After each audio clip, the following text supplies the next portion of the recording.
امام صاحب کو 4 رکعتی نماز میں دوسری میں بیٹھنا تھا، عصر میں جیسے یا عشاء میں، امام صاحب بیٹھنے کے بجائے غلطی سے کھڑے ہو گئے، تو اگر امام صاحب کھڑے ہو گئے تو اب آپ بیٹھے نہ رہیں، کیونکہ امام صاحب نے اگر یہ واجب چھوڑ دیا تو پیچھے والے لوگوں پر لازم ہے کہ امام کو فالو کریں، امام صاحب آخر میں سجدہ سہو کر لیں گے، نماز ہو جائے گی، آپ بیٹھے نہ رہیں۔ اب اس میں غلطی کیا ہوتی ہے؟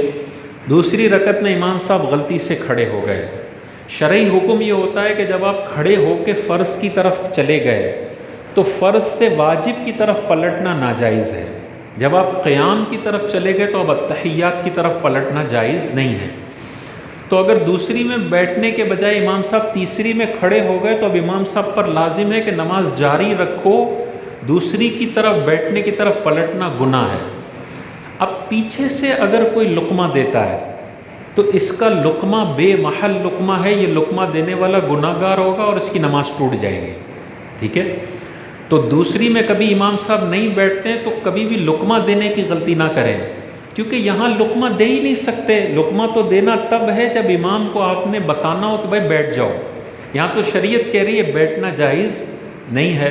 تو آپ غلط بات کی طرف لقمہ دے رہے ہیں، اور جب غلط چیز کے لیے لقمہ دیں تو لقمہ دینے والے کی نماز فاسد ہو جاتی ہے۔ اگلا مسئلہ یہ ہے کہ خدا نخواستہ امام صاحب پیچھے والے کا لقمہ قبول کر کے بیٹھ جاتے ہیں تو امام صاحب کی نماز ٹوٹ جائے گی، کیونکہ انہوں نے ایسے بندے کی بات مان لی جو نماز میں ہے ہی نہیں، تو یہ نماز فاسد ہو جائے گی امام کی، اور پیچھے والوں کی بھی نماز فاسد ہو جائے گی۔ مختصر کیے کہ امام صاحب دوسری میں بیٹھنے کے بجائے تیسری کے لیے کھڑے ہو گئے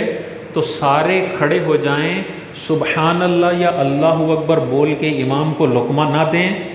جس نے دیا اس کی نماز گئی، امام کنفیوز ہو کے امام بیٹھ گیا تو امام کی بھی گئی، اور امام کی جب گئی تو پیچھے سب کی چلی گئی۔ قاعدہ اولا امام چھوڑ دے تو آپ بھی چھوڑ دیں، امام صاحب آخر میں سجدہ سہو کر لیں گے، نماز ہو گئی، امام صاحب سجدہ سہو بھی بھول گئے تو یہ نماز واجب الاعادہ ہوگی، اس کو دوبارہ زندگی میں کبھی نہ کبھی دہرانا ہوگا۔